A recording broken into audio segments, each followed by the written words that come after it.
TDP జనసేనకు ఎన్నికల commission shock ఇచ్చింది. ప్రధాని సభ ఫెయిల్యూర్ ను పోలీసులపైకి నెట్టేందుకు ప్రయత్నించిన టీడీపీ జనసేనలకు ఎన్నికల సంఘం దిమ్మ తిరిగే షాక్ ఇచ్చింది. తమ పరిధిలో లేని అంశంపై ఫిర్యాదు చేశారని సీఈఓ ఎంకే మీనా చెప్పారు. పోలీసులను బ్లాక్మెయిల్ చేయడానికే టీడీపీ జనసేన ఈసీకి ఫిర్యాదు చేసినట్లుగా తాజా సమాధానంతో స్పష్టమైంది. ప్రధాని భద్రతా అంశం తమ పరిధిలో లేదని సీఈఓ ఎంకే మీనా స్పష్టం చేశారు. ప్రధాని సభ భద్రత కేంద్ర హోంశాఖ ఎస్పీజీ పరిధిలో ఉంటాయని ఆయన చెప్పారు. ఎన్నికల కమిషన్కు ఇందులో ఎలాంటి పాత్ర ఉండదన్నారు. తనకు ఫిర్యాదు చేసినా తాను ఎలాంటి చర్యలు తీసుకోలేనని సీఈఓ చెప్పారు.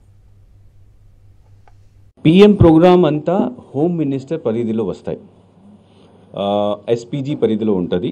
ఆ ఇష్యూ ఆల్రెడీ హోమ్ మినిస్ట్రీ తర్వాత ఎస్పీజీ పరిధిలో వెళ్ళిపోయింది. నాకు ఇవన్నీ ఇన్ఫర్మేషన్ రావు. కానీ ఈ ఇష్యూ సీఈఓకి సంబంధం కాదు. ఈ issue basically it is a issue of security and other things కాబట్టి concern authority will take action. So నేను కూడా I send it to because I have send it to the government to take appropriate action in this. So అది ముఖేష్ కుమార్ మీనా చేసిన వ్యాఖ్యలు. So ఇందుకు సంబంధించిన పూర్తి సమాచారం మా కరెస్పాండెంట్ సతీష్ని అడిగి తెలుసుకునే ప్రయత్నం చేద్దాం. సతీష్, ఎలా చూడొచ్చు ఈ వ్యాఖ్యల్ని? మొత్తంగా తేటతెల్లం అయిపోయింది. లేని ఆరోపణ చేద్దాం అనుకుని కాస్త మళ్ళీ లైమ్ లైట్లోకి వచ్చేసినట్లుగా కనిపిస్తోంది టీడీపీ జనసేన ట్రోలింగ్కి. ఎలా చూస్తారు దీన్ని? అనుశ్రీ, తెలుగుదేశం పార్టీ జనసేన పార్టీలు రెండు కూడా ఏదైతే చిలకలూరుపేట ఉమ్మడి సభ అట్టర్ ఫ్లాప్ కావడంతో ఆ నెపాన్ని ఆ పోలీసు వ్యవస్థ పైన, డీజీపీ పైన, పల్నాడు ఎస్పీ పైన, అధికార పక్షం పైన తోసేందుకు ప్రయత్నం చేసినటువంటి ప్రయత్నం అన్నది ఇప్పుడు ఒక్క బోర్ల పడేలా చేసింది. టీడీపీ జనసేన చేసినటువంటి ఫిర్యాదు పైన ఆ సాక్షాత్తు ఎలక్షన్ కమిషన్ సంబంధించి AP CEO chief electoral office Mukesh Kumar Meena ఇచ్చినటువంటి సమాధానం ఇప్పుడు ఆ రెండు పార్టీలు కూడా కంగు తినేలా చేసింది. చాలా స్పష్టంగా ఏదైతే చిలకలూరుపేట బొప్పూడి దగ్గర జరిగినటువంటి టీడీపీ జనసేన అదేవిధంగా బీజేపీకి సంబంధించిన ఉమ్మడి సభ ఫ్లాప్ అయ్యడానికి కారణం భద్రతా చర్యలంటూ, పోలీసులంటూ, ప్రధానమంత్రి భద్రతను కూడా ఆ పోలీసులు సరిగ్గా పట్టించుకోవట్లేదంటూ ఒక బ్యాడ్ ప్రాపగండాకి తెరలేపారు. ఆ సభ ఫెయిల్ అయినటువంటి మరుక్షణం నుండి ముందు తమ ఎల్లో పత్రికల్లో రాసుకున్నారు. తర్వాత ఆ పత్రికల్లో వచ్చిన కథనాలన్నింటినీ కూడా ఒక కంప్లైంట్గా తయారు చేసి వాటిని మళ్ళీ సీఈఓకి, election commission AP CEO Mukesh కుమార్కి ఫిర్యాదు చేశారు. అయితే ఇప్పుడు చాలా స్పష్టంగా కొద్దిసేపటి క్రిందటే మీడియా సమావేశంలో చాలా స్పష్టంగా సీఈఓ ముఖేష్ కుమార్ మీనా చెప్పారు.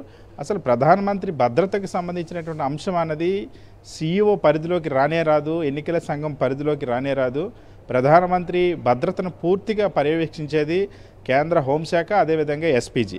సో ఎస్పీజీ ఆధీనంలో ఉంటుంది భద్రత. అక్కడ ఉన్నటువంటి డయాస్ కానీ ఇతర ఆ సభా ప్రాంగణం, ఆ పరిసర ప్రాంతాలన్నీ కూడా అదేవిధంగా కేంద్ర హోంశాఖ నిర్ణయం తీసుకుంటుంది. వాళ్ళకున్నటువంటి ప్రోటోకాల్స్, వాళ్ళు ఇచ్చినటువంటి డైరెక్షన్స్, వాళ్ళు నిర్దేశించినటువంటి మార్గదర్శకాల ఆధారంగానే భద్రతా చర్యలు చేపట్టబడతాయి అనే అంశాన్ని స్పష్టం చేయాలి. అందుకే తాను కూడా టీడీపీ వాళ్ళు, జనసేన వాళ్ళు ఫిర్యాదు చేసినప్పటికీ కూడా నేనైతే ఏమి యాక్షన్ తీసుకోలేని అంశాన్ని చెప్పాను. అసలు ఇది నా పరిధిలో లేదన్న అంశాన్ని చెప్పాను. వాళ్ళు ఇచ్చిన రిప్రజెంటేషన్ మాత్రం యాజ్ టీజ్గా కేంద్ర ప్రభుత్వానికి, కన్సర్న్ డిపార్ట్మెంట్స్కి పంపించేసిన అంశం అనేది చాలా స్పష్టం చేశారు. దీంతో ఇప్పుడు టీడీపీ జనసేన పార్టీలు ఏవైతే ఉమ్మడి సభ ఎన్నికల షెడ్యూల్ వచ్చిన తర్వాత మొట్టమొదటి ఎన్డీఏ ఉమ్మడి సభ అట్టర్ ఫ్లాప్ అయింది. దీనికి కారణం ప్రజల్లో ఆ రెండు పార్టీలకి భద్రత లేకపోవడం, అంతేకాకుండా వాళ్ళు పంపినటువంటి బస్సుల్లో జనం రాకపోవడం, ఆ బస్సులే రాకపోవడం, అదేవిధంగా ప్రజల్లో అక్కడ స్పందన రాకపోవడం, కనీసం మైక్ కూడా అరేంజ్ చేసుకోలేనటువంటి దుస్థితిలో వాళ్ళు ఉండి ఆ నెపాన్ని పోలీసుల పైన, అదేవిధంగా అధికార యంత్రాంగం పైన, సాక్షాత్తు డీజీపీని, అదేవిధంగా పల్నాడు ఎస్పీని, ఇతర ఐపీఎస్ అధికారులందరూ కూడా బాధ్యులు చేసేలాగా ఒక తప్పుడు ప్రచారం చేసేటువంటి ప్రయత్నం చేశారు. ఇప్పుడు election commission CEO Mukesh Kumar Meena ప్రకటనతో టీడీపీ జనసేన చేసినటువంటి ప్రచారం అంతా కూడా ఇప్పుడు పటాపంచలైంది.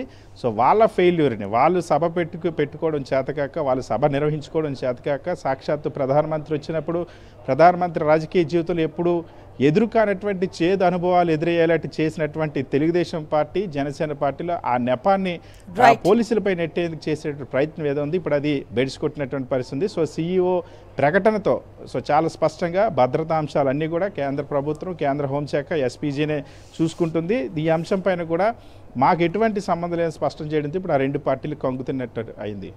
Right, thank you Satish.